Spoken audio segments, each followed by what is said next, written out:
हाथी घोड़ा पाल की जय कन्हैया लाल की। सभी को राधे राधे, जय श्री कृष्णा।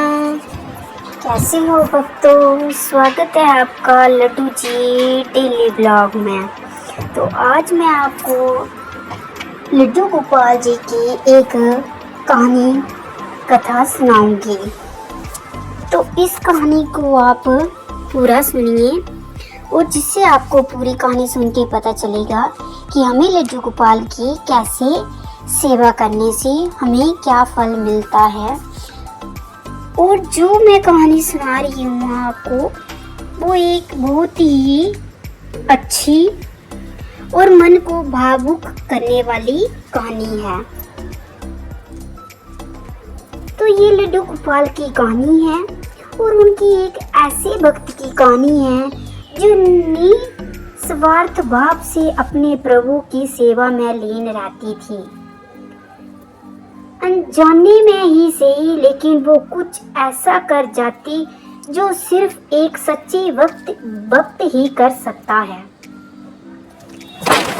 जो सिर्फ एक अच्छा भक्त होने के साथ साथ सच्चाई के मार्ग पर चलने वाला ही कर सकता है। और फिर श्री कृष्ण के बाल स्वरूप लड्डू गोपाल की अपार कृपा पर उस पर बरसती है। तो चलिए अब इस कहानी का आरंभ करते हैं। आपको पूरी कहानी सुनाते हैं कि इस कहानी में आप क्या समझेंगे और क्या सुनेंगे। एक समय की बात है, एक गांव में दो बुद्ध स्त्रियां रहती थी।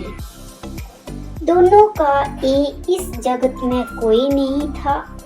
वे दोनों ही एक दूसरे का सहारा बनकर बड़े प्रेम भाव से रहती थी। हालांकि धर्म से दोनों अलग थी, लेकिन विचार से एक थी। उनमें से एक महिला हिंदू धर्म की थी और दूसरी जैन धर्म की थी। दोनों अपने अपने धर्म के हिसाब से प्रभु की आराधना किया करती थी।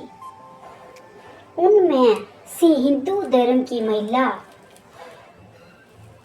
थी, उसने अपने घर के मंदिर में श्री कृष्ण के बाल स्वरूप लड्डू गोपाल को बड़े प्रेम भाव से विराजमान किया हुआ था और उन्हें प्रतिदिन एक बालक के भांति प्रातःकाल नहला धुलाकर सुंदर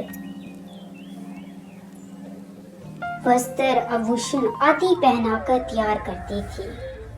वह उन्हें एक बालक के समान ही मानती थी, इसीलिए कहीं भी बाहर जाती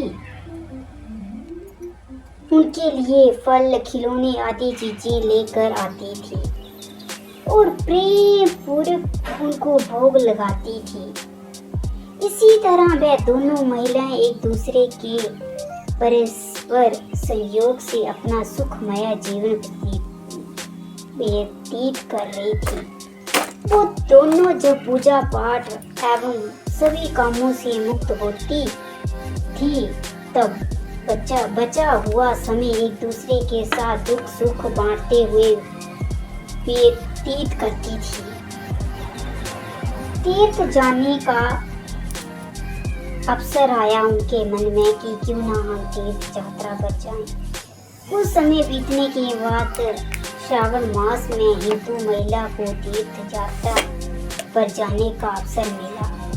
तब उसने अपनी अति प्रिय उस जैन धर्म की महिला से भी चलने के लिए कह चुकी वृद्धा अवस्था अधिक होने के कारण, बूढ़ी होने के कारण वह चलने फिरने में थोड़ी असमर्थ थी।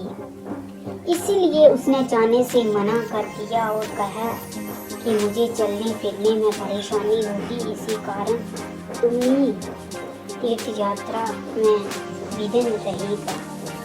तुम्हें विघ्न रहेगा।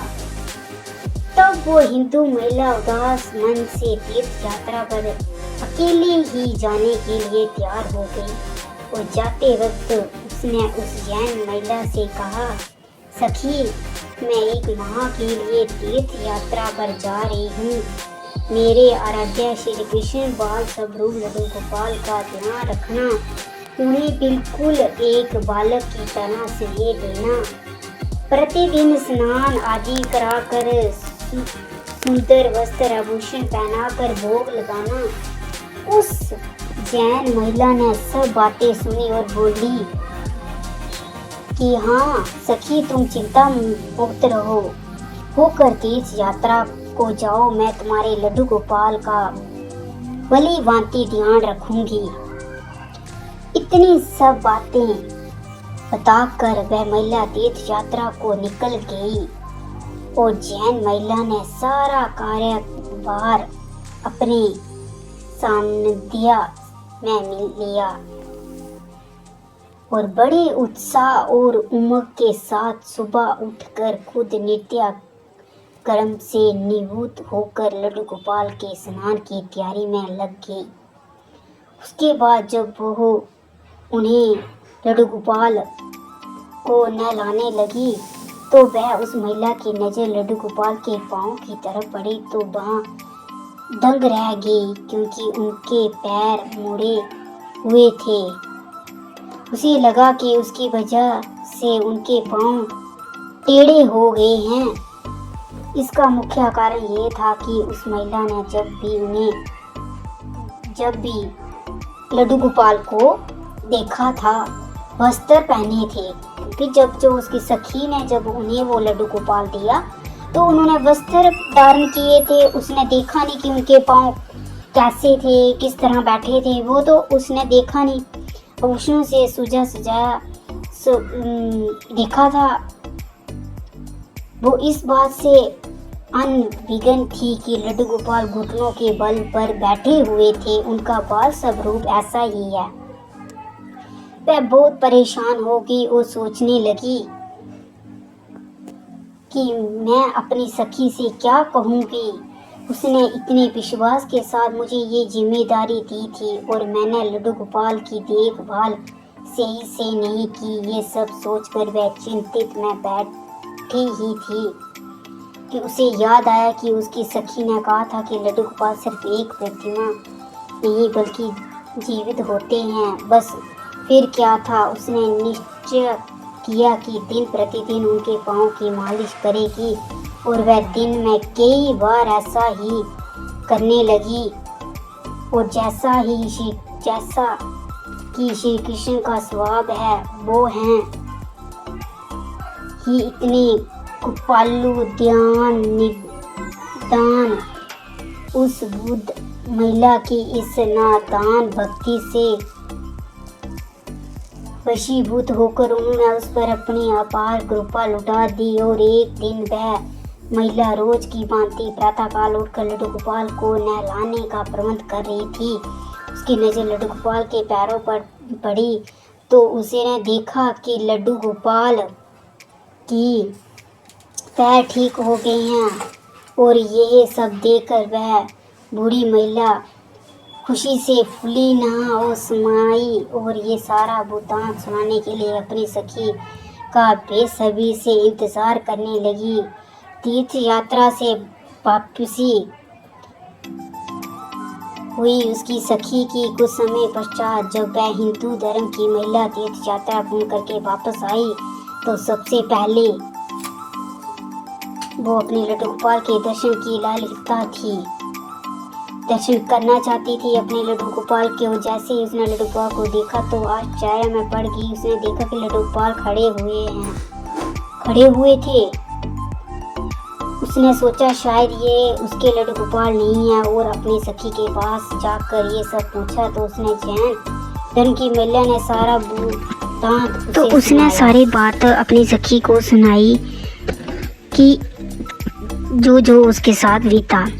अब उसकी बातें सुनकर हिंदू महिला समझ गई कि ये सारा खेल उस मुरलीधर कृष्ण कन्हैया का है और दौड़ी लड्डू गोपाल के पास पहुंची और उनके चरणों में गिर बोली, हे मेरे कन्हैया, हे मुरली लाल, आपकी दया की कोई परम काष्ठा नहीं है, आपकी कृपा का कोई सनी नहीं है। और फिर उस जैन बुद्ध महिला से बोली कि हे सुखी सखी, तू धन्य है, तुझ पर श्री कृष्ण की ऐसी कृपा हुई जो कोई भी कभी सोच भी नहीं सकता। तुझे ये नहीं पता कि हमारे लड्डूपाल के पाँव तो ऐसे ही थे क्योंकि उनका ये बाल स्वरूप बैठी हुई मुद्रा में है, लेकिन तेरी भक्ति ने उनके इस स्वरूप को बदल दिया, उनके पैर सीधे कर दिए। धन्य हो सखी, तुम धन्य हो। सभी को राधे राधे। कथा अच्छी लगी हो तो लाइक शेयर कमेंट जरूर करें।